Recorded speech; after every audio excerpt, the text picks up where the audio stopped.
والصلاة والسلام على سید الانبیاء والمرسلین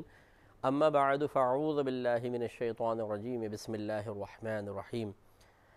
آپ کی خدمت میں اچھی اور بری صحبت کے بارے میں کلام چل رہا تھا۔ ابھی بری صحبت کے بارے میں پہلے ہم بیان کر رہے ہیں، پھر اچھی صحبت کی برکات کے بارے میں انشاءاللہ مزید ذکر کریں گے۔ تو اس میں جو پچھلے دو پروگرام ابھی ہمارے گزرے، ان دونوں میں سورہ توبہ کی آیت نمبر 83 اور 84 میں نے آپ کی خدمت میں عرض کی تھی۔ ایک میں تو یہ ہے کہ غزوہ تبوک میں نبی کریم صلی اللہ علیہ وسلم نے صحابہ کرام کو جہاد پہ چلنے کا حکم ارشاد فرمایا، تو منافقین جو کلمہ پڑھتے تھے، نمازیں پڑھتے تھے، مسلمانوں کے ساتھ عیدین میں شریک ہوتے تھے، یہ بہت سارے پیچھے رہ گئے اور نہیں گئے، اور کوئی عذر نہیں تھا۔ تو ہمارے نبی کریم صلی اللہ علیہ وسلم کو پھر ان کے ساتھ مزید رہنے کا اور ان کو مزید ساتھ رکھنے سے اللہ تعالیٰ نے منع فرما دیا کہ اور غیبی خبر دی ہے کہ حبیبہ جب آپ واپس ان کے پاس لوٹ کے جائیں گے، اللہ تعالیٰ آپ کو لے کر جائے گا، تو یہ پھر آپ کے پاس آ کے کہیں گے جی ہمیں اب جہاد کی اجازت دے دیں، تو آپ فرما دیجئے گا کہ تم میرے ساتھ بالکل نہیں جا سکتے اور کسی میرے دشمن کے ساتھ تم نہ لڑو۔ جس طرح تم پہلی مرتبہ پیچھے رہ گئے، اب پیچھے رہنے والوں کے ساتھ ہی بیٹھو، عورتوں کے ساتھ، ضعیف بچوں کے ساتھ، بوڑھوں کے ساتھ۔ تو یہ ہمیں ایک اخلاق سکھایا گیا ہے کہ جو شخص اگر کسی کا عقیدہ خراب ہو جاتا ہے، کسی کوئی اعلانیہ فسق و فجور میں مبتلا ہو جاتا ہے، تو ہمیں اس سے دور رہنے کا حکم ہے۔ اور میں آپ کو ہر چیز بیلنس کے ساتھ سمجھا رہا ہوں کہ بعض اوقات مجبوری ہوتی ہے، خاندانی مجبوریاں ہوتی ہیں، بہت زیادہ انسان مجبور ہو جاتا ہے، بچی کے سسرال وغیرہ کا مسئلہ ہوتا ہے، اس قسم کی صورتحال آ جاتی ہے، یا پھر اور کسی کے شر سے انسان ڈرتا ہے کہ اگر ایسا معاملہ کیا جائے تو وہ شرری آدمی ہے، پھر ہمارے ساتھ برا رویہ اختیار کرے گا، اس کے شر سے ڈر کر انسان بعض اوقات اپنے موڈ کو چینج نہیں کرتا ہے، اپنے رویے کو تبدیل نہیں کرتا ہے۔ اسی طرح اسکول، کالج، یونیورسٹی وغیرہ، آفس وغیرہ میں کچھ ہوتے ہیں معاملات جس کی وجہ سے مروتاً انسان کو بہت کچھ کرنا پڑتا ہے، لیکن اگر ایسی کوئی صورتحال نہ ہو تو پھر حکم اپنی اصل پر رہے گا کہ اس شخص سے آپ کو اجتناب کرنا ہوگا۔ پھر دوسری بات یہ ہے کہ مطلب عبداللہ بن ابی کا جب انتقال ہوا، جو رئیس المنافقین تھا، تو ان کے صاحبزادے جو ایمان لا چکے تھے، انہوں نے سرکار کی خدمت میں گزارش کی کہ آپ اپنی قمیص مبارکہ بطور کفن ان کو دے دیں اور ان کی نماز جنازہ پڑھ دیں۔ تو سرکار نے کچھ احسانات تھے جو میں نے آپ کو ذکر کیے تھے پچھلے پروگرام میں، ان کا بدلہ اتارتے ہوئے سرکار نے اس کی نماز جنازہ پڑھا دی اور اپنی قمیص اس کو بطور کفن دے دی۔ اور ہمارے سرکار صلی اللہ علیہ وسلم بعطاء الہی یہ بات جانتے تھے کہ اس سے بہت سارے لوگ اس اخلاق حسنہ سے متاثر ہو کر ایمان لائیں گے، تو 1000 کافر اس وقت مسلمان ہوا تھا، لیکن اللہ تعالیٰ نے اس کے بعد آپ کو منع فرما دیا۔ اور یقینی سی بات ہے کہ آپ کے بعد پھر صحابہ کرام کو بھی یہ حکم تھا، تو اس سے معلوم ہوا کہ اگر کوئی شخص ایسا ہے کہ جس کے عقیدے میں خرابی ہے اور یا وہ بہت ہی زیادہ فاسق و فاجر وغیرہ ہے، اعلانیہ گناہ کرتا تھا، تو اس سے ذرا اجتناب کیا جائے۔ اس میں تفصیل اب یہ ہے، میں نے آپ کو آخر میں یہ عرض کرنے لگا تھا، ٹائم بہت کم تھا، کہ ایک بات تو یہ کہ عوام اپنی طرف سے یہ فیصلہ نہیں کر سکتی ہے کہ کون گستاخ ہے اور کون نہیں ہے۔ یہ فیصلہ کرنے والے ہیں مفتیان کرام، علماء اسلام، اور وہ بھی یہ نہیں کہ بغض میں اپنے مطلب کسی ذاتی انانیت کی بنا پر جس کو چاہے ایسا کر دیں۔ یہ بہت زیادہ مشکل کام ہوتا ہے کسی پر حکم کفر لگانا۔ ہمارے یہاں تو ایک مشین گن ہاتھ میں ہے، کافر کافر کافر، مشرک مشرک مشرک، بدعتی بدعتی بدعتی، گولیاں نکل رہی ہیں اور ہر ایک کافر ہے، مشرک ہے، بدعتی ہے۔ یہ غلط طریقہ کار ہے۔ ہمارے علماء نے تو یہاں تک لکھا ہے، علماء اسلام نے، کہ اگر کسی شخص میں 99 ایسی علامات ہوں جو کفر کی طرف اس کو لے کے جا رہی ہوں، اور ایک علامت ایسی ہے جو اس کو اسلام کی طرف لاتی ہو، تو ہم اس ایک علامت کو اختیار کر کے اس کے 99 کفر کی علامات کو نظر انداز کریں گے۔ یعنی اتنا زیادہ حکم ہے سخت کہ بھئی کسی کو مسلمان قرار دینا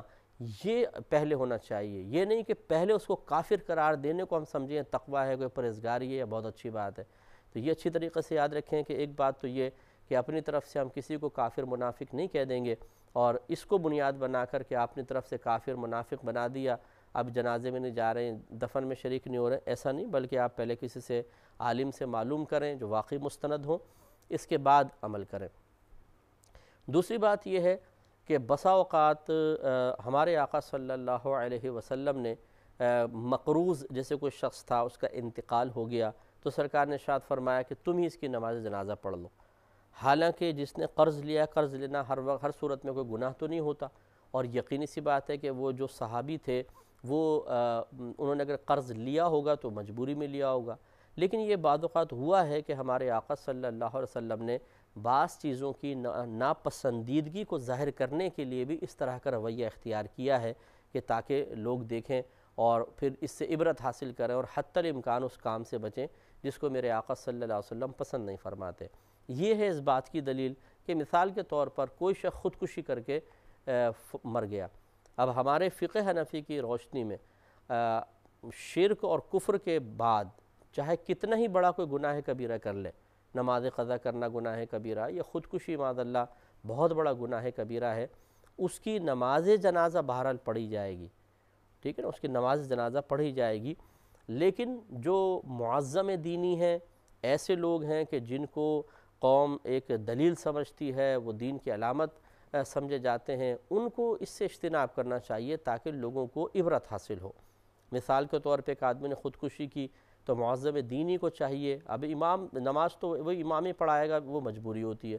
باقی یہ کہ اس کے جنازے میں حتی الامکان شریک نہیں ہونا چاہیے۔ معظم دینی کی بات کر رہا ہوں، معظم دینی سے مراد بڑے علماء جو ہیں، مفتیان کرام ہیں، پیر اعظام ہیں، انہیں اجتناب کرنا چاہیے تاکہ لوگوں کو عبرت حاصل ہو کہ خودکشی کرنا کوئی اچھا فعل نہیں ہے، یہ کسی دوسرے کو قتل کرنے سے زیادہ برا گناہ ہے، یاد رکھیں اس سے بڑا گناہ ہے اپنے آپ کو قتل کرنا، خودکشی کر لینا۔ ہم تو یہ تو لوگ تو یہ سمجھتے ہیں، شاید جو خودکشی کرنے والے ہیں، میرا غالب گمان یہی ہے کہ وہ سمجھتے ہوں گے کہ خودکشی کرنے کے بعد سارے غموں سے نجات مل جائے گی، حالانکہ ان بیوقوفوں کو پتہ ہی نہیں ہے، کیونکہ دین تو سیکھتے ہی نہیں ہم، کہ اصل تو آخرت ہے۔ دنیا کی مصیبتیں تو پھول کی طرح لگیں گی، پھول جس کو کہتے ہیں نا، بالکل مہکتا ہوا پھول، مرنے کے بعد پتہ چلے گا کہ خودکشی کس قدر وبال کا باعث ہے، کہ قیامت تک جس طریقے سے اس نے اپنے آپ کو ہلاک کیا تھا اسی طرح اس کو ہلاک کیا جاتا رہے گا، اور پھر جہنم میں اس کو اسی قسم کا عذاب ہوگا۔ تو اس لیے بہرحال تو عبرت کے لیے اس سے دور ہونا چاہیے۔ ایسی کوئی شرابی مر گیا، جیسے معذرت کے ساتھ یہ کسی میرے جملے اگر کسی کی دل آزاری کا سبب بنے تو میں معذرت چاہتا ہوں، لیکن جیسے ابھی کچھ لوگوں کا انتقال ہوا، کچی شرابیں پی پی کے مر گئے، کس قدر عبرتناک موت ہے، ذرا غور کریں کہ شراب پی اور مر گئے، اب توبہ بھی نہیں کر سکے، پیٹ میں گندی شراب پہنچی ہوئی ہے اور موت آ گئی ہے۔ ایسے لوگوں کے لیے بھی معظم دینی کا حکم شرع یہی ہے کہ وہ ان کے جنازے میں شریک نہ ہو، تاکہ اس طرح شراب پینے والے کو عبرت حاصل ہو کہ نہیں دیکھو اچھے لوگ پھر جنازوں میں شریک نہیں ہوتے ہیں، اور پھر ایسے وہ فاسق فاجر خالی کھڑے ہوئے ہیں تو میں بھی اس سے بچوں۔ اگر ساری وہاں گیدرنگ نیک لوگوں کی جمع ہو جائے تو پھر شرابی کیا شراب چھوڑے گا، بولے گا ٹھیک ہے شراب پیتے رہو بھائی، دیکھو اس کے جنازے میں تو بہت اچھے اچھے لوگ آئے تھے، تو میرے جنازے میں بھی اچھے آئیں گے تو اللہ تعالیٰ میری بخشش و مغفرت فرما دے گا۔ اس لیے یہ سمجھنے کی ضرورت ہے کہ اس طرح کوئی خراب حرکات میں مبتلا شخص ہو تو اس کے جنازے کے معاملات بھی اسی طریقے سے ہیں کہ اس سے ذرا اجتناب کرنا چاہیے، کنارہ کشی اختیار کرنی چاہیے۔ اچھا، اب بعض اوقات ایسا ہوتا ہے کہ ہم کچھ لوگوں سے تو اجتناب کر لیتے ہیں، لیکن بعض اوقات کوئی بڑی مجبوری نہیں ہوتی ہے، ہم تعلق قائم رکھتے ہیں اور اس کا ایک سبب ہوتا ہے، اور وہ سبب ہوتا ہے کسی کا مال، کوئی پیسے والا آدمی ہے، خاندان میں ایک مثال کے طور پہ ایک بھائی ہے، بڑا پیسہ ہے، جو کبھی کسی کی ضرورت ہوتی ہے اس کو پیسے دے دیتا ہے، اس کو دے دیتا ہے، اس کو دے دیتا ہے، لیکن ہے وہ شراب کا کام کرتا ہے، اسمگلنگ کا کام کرتا ہے، نشہ آور چیزیں بیچتا ہے، منشیات فروش ہے۔ تو اب ہوتا یہ ہے کہ خاندان والے اکثر ایسے ہوتا ہے کہ اس کی طرف سے ملنے والے جو ذاتی مفادات ہیں اور فائدے ہیں اور بینیفٹس ہیں، اس کو بنیاد بنا کے اس کی اس قسم کی برائیوں کو نظر انداز کرتے ہیں۔ ارے یار کر رہا ہے اس کا فعل اس کو جان، اللہ تعالیٰ دیکھے گا۔ وہ کیوں نہیں اس کا بیک آؤٹ کرتے، اس سے کنارے کشی کرتے؟ اس لیے کہ مال مل رہا ہے، ان کے مال میں منہ میں حرام ڈل رہا ہے، تو یہ اس کی حرام کھا کر، اس کے حرام مال کو لے کر اس کی ہر برائی کو نظر انداز کر دیتے ہیں، اور مل بھی رہے ہیں، بیٹھ بھی رہے ہیں، اس کی تعریفیں ہو رہی ہیں، اس کی شادی میں اس کی خوشی میں شریک ہو رہے ہیں، اور دیگر چیزوں میں۔ یاد رکھیں یہ بالکل غلط ہے۔ اگر اس قسم کا کوئی معاملہ کوئی آدمی کرے گا کہ صرف اس کے مال و متاع کی وجہ سے اس کی برائیوں کو نظر انداز کر کے اسے اور تقویت فراہم کرے گا اپنی ملاقات کے ذریعے اور اس طرح اچھے رویے کے ذریعے، یہ بھی قابل گرفت ہے۔ اب اس کے بارے میں دیکھیں، اللہ تعالیٰ نے آگے ارشاد فرمایا کہ وَلَا تُعْجِبْكَ أَمْوَالُهُمْ وَأَوْلَادُهُمْ، اور ان کے مال یا ان کی اولاد پر تعجب نہ کرنا، یا اگر اس کو پسندیدگی کے معنی میں لے لیں، اور نہ پسند آئے آپ کو ان کے اموال اور ان کی اولاد۔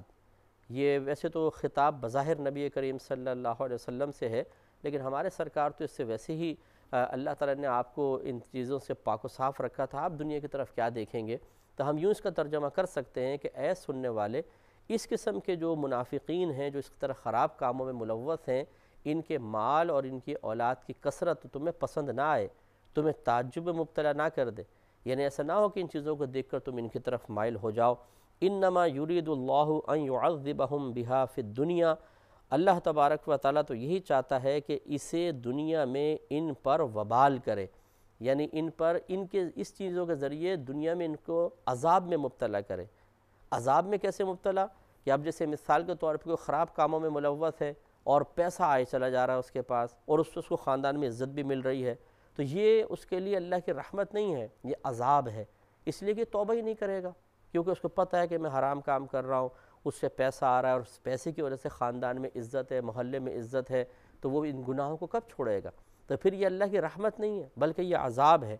اور ارشاد فرمایا وَتَزْهَقَ أَنفُسُهُمْ وَهُمْ كَافِرُونَ، اور اللہ تعالیٰ نے فرمایا اور کفر ہی پر ان کا دم نکل جائے گا، یعنی یہ اس لیے اللہ نے دیا کہ تاکہ یہ اسی کے اندر ان کا دنیا میں عذاب ہے ان کے لیے، اور اسی پھر حالت میں ان کا دم نکل جائے گا۔ ویسے تو یہ کافروں کے بارے میں ہے، وہ جیسے منافقین میں نے آپ کو بتایا، لیکن اسی سے ہم یہ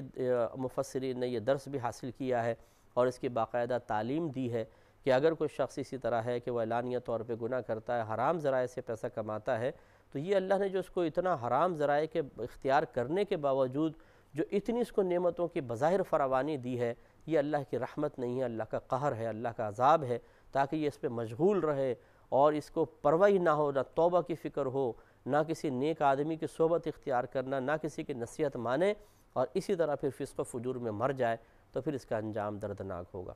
اور وہی لوگ جو آج خاندان میں صرف چند پیسے حاصل کرنے کے سلسلے میں اس قسم کے لوگوں کی برائیوں کو نظر انداز کر رہے ہیں، جب یہ خود آخرت میں پہنچیں گے تو نفرت سے چہرے پھیریں گے، اور ان کو خوف ہوگا اس وقت کہ کہیں اس کی وجہ سے ہم بھی نہ پکڑے جائیں۔ اس وقت پھر اجنبیت کا عالم دیکھیے گا کہ جو ان کی نگاہوں میں ابھی محبت ہے، ابھی پیار ہے، ابھی زبان پہ جو تعریف کلمات ہیں، پھر وہ تمام بالکل جسٹ اپوزٹ ہو جائے گا، آنکھوں میں نفرت ہوگی اور صحبت سے دوری ہوگی، اور زبان پر اس شخص کے لیے برے کلمات ہوں گے، لعنتیں ہوں گی۔ تو اس لیے اللہ تعالیٰ اور اس کے رسول کریم صلی اللہ علیہ وسلم کے پیغام کو سمجھنا چاہیے، اور خصوصاً جو دیندار طبقہ ہے، میری اس سے گزارش ہے کہ ہمیں بہت زیادہ احتیاط کرنی چاہیے، جن کو اللہ تبارک و تعالیٰ نے کوئی مقام دیا ہے، اس اعتبار سے کہ لوگ ان کو اچھا سمجھتے ہوں، ان کو عالم سمجھتے ہیں، مفتی سمجھتے ہیں، قاری سمجھتے ہیں، حافظ سمجھتے ہیں، پیر صاحبان ہیں، ان کو بہت زیادہ احتیاط کرنی چاہیے۔ دیکھیں، ایک مسئلہ ہوتا ہے کہ جیسے مثال کے طور پہ ایک پیر صاحب ہیں، اچھے ہیں، نیک ہیں، پرہیزگار شخص ہیں، ان کے پاس آ رہے ہیں فاسق آ رہے ہیں، فاجر آ رہے ہیں، گناہ گار آ رہے ہیں، اور وہ واقعی ان کو واعظ و نصیحت کر رہے ہیں، اس میں تو آنے میں کوئی مسئلہ نہیں ہے کہ وہ آئیں گے تو پھر نصیحت ان کو کی جائے گی نا، یہ ایک الگ چیز ہوتی ہے۔ اور ایک یہ ہوتا ہے کہ پیر بن کے کوئی بیٹھا ہوا ہے اور اس کو یہی نہیں پتہ کہ میں مرشد ہوں۔ مرشد کا مطلب ہوتا ہے رہنمائی فراہم کرنے والا، اور وہ اسی قسم کے جو ہوتے ہیں فاسق فاجر، بعض اوقات ان کا ٹولہ ان کے گرد جمع ہوتا ہے، کیونکہ وہ آ کے نذرانے پیش کر دیتے ہیں، اور اس کے بعد پھر حضرت ان کو کوئی تلقین اس خوف کی وجہ سے نہیں کرتے ہیں کہ اگر میں اس کو برائی سے روکوں گا، اس سے غلط کام پہ ٹوکوں گا تو یہ مجھے چھوڑ کر بھاگ جائے گا، کسی اور پیر کی بیعت کر لے گا، کسی اور آستانے پہ چلا جائے گا، اور اس کے پاس سے جو مال آ رہا تھا وہ چھن جائے گا۔ ایسا جو پیر ہے جو کسی کی برائی کی اس لیے نشاندہی نہیں کرتا، کسی کے گناہ پر اس لیے ناراض نہیں ہوتا کہ یہ مجھ سے دور نہ ہو جائے، اس سے ملنے والے فائدوں سے میں محروم نہ ہو جاؤں، پھر یہ میدان معاشر میں خود بھی قابل گرفت ہوں گے۔ اس لیے کہ اس قسم کے لوگ اگر معظم دینی ہی جب ایک گناہ گار کو عزت دے رہے ہوں اور اس کے ہر طرح کی برائی کے باوجود اس کو قبول کر رہے ہوں، تو وہ کیسے گناہ چھوڑے گا؟ بلکہ وہ تو یوں کہے گا، ارے اپنے اوپر تو بابا کا ہاتھ ہے، بابا جی کا ہاتھ ہے، انشاءاللہ اپنے تو میدان معاشر میں نکل جائیں گے، تھوڑا بہت دنیا میں کچھ بھی کرتے رہو، بابا کا دامن تھاما اسی لیے ہوا ہے۔ بلکہ وہ بابا جی اس قسم کے جو جعلی قسم کے ڈبے پیر ہوتے ہیں، وہ تو ان کو یقین دلاتے ہیں کہ بچہ جو مرضی چاہے کر، فقیر موجود ہے نا۔ اب اس میدان معاشر میں اس فقیر کا حال دیکھیے گا کیا ہوگا، یہ واقعی فقیر ہوگا، وہاں پر کوئی غنی نہیں ہوگا، اور وہاں پہ اس کی سخت گرفت ہوگی، کیونکہ اس طرح لوگوں کی حوصلہ افزائی کر کے انہیں گناہوں پہ دلیر کرنا اور شیطان کے حوالے کرنا، یہ کیسا مرشد ہے کہ وہ تو رہنمائی کے بجائے ان کو اور پکڑ پکڑ کے شیطان کے حوالے کر رہا ہے۔ تو یہ اس قسم کے مقامات پر بڑی معذرت کے ساتھ میں جملہ کہہ رہا ہوں کہ امام غزالی رحمۃ اللہ علیہ نے لکھا ہے کہ جہاں پر کوئی ایسا عالم دین ہو جو لوگوں کو صرف اللہ کے رحمت کے واقعات سنائے، اللہ کے عذاب سے نہ ڈرائے، وہاں پر شیطان کو آنے کی ضرورت نہیں ہے۔ دیکھیں کتنی بڑی بات فرمائی، اس لیے کہ وہ رحمت کے واقعات سنا کے لوگوں کو گناہوں پر دلیر کر دے گا،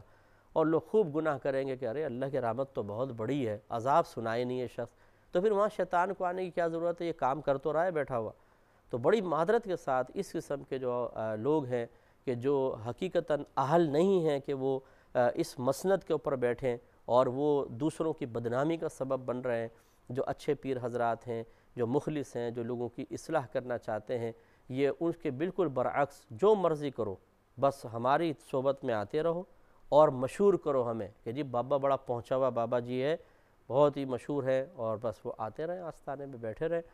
تو اس لیے اس پہ ذرا توجہ کرنی چاہیے۔ اسی طرح علماء اسلام کو بھی ذرا غور کرنا چاہیے، اسی طرح قاری صاحبان ہیں جو ہے، اگر ہم اس قسم کی فساق و فجار کی صحبتیں باقاعدہ اختیار کریں گے، اصلاح کی نیت سے نہیں، ویسے ہی ان کے ساتھ بیٹھ رہے ہیں، اٹھ رہے ہیں اور کھا رہے پی رہے ہیں، تو پھر بدنامی لازم ہوگی۔ اس سے کم از کم وہ فاسق و فاجر جو ہے وہ گناہوں پہ دلیر ہوگا۔ ہاں اگر آپ اپنے اچھے انداز سے اس کو تھوڑا بہت اصلاح کی کوشش کر رہے ہیں اور آپ یہ سمجھتے ہیں کہ یہ میری صحبت میں رہے گا تو آہستہ آہستہ چلیں، مکمل طور پر اپنا گیٹ اپ چینج نہیں کرے گا، ظاہر طور پہ نہیں تبدیل ہوگا، تو کوئی تو اچھی عادت اپنائے گا، اور اس کو آپ بنیاد بنا کر پیار سے محبت سے اس کو سمجھا رہے ہیں، تو یہ ایک اچھی چیز ہوتی ہے۔ ہمارے آقا صلی اللہ علیہ وسلم نے بھی ایسا تو نہیں کیا کہ ایک دم سب کو کہا کہ سب کچھ تبدیل کر دو، بتدریج آہستہ آہستہ پیار محبت سے ان کو دین کی طرف مائل فرماتے رہے تھے۔ تو اللہ تعالیٰ سے دعا ہے کہ جو کچھ ہم نے سنا اسے یاد رکھنے کی توفیق عطا فرمائے، اللہ تعالیٰ مجھے بھی اور آپ کو بھی عمل کی توفیق عطا فرمائے، آمین۔ وآخر دعوانا ان الحمد للہ رب العالمین۔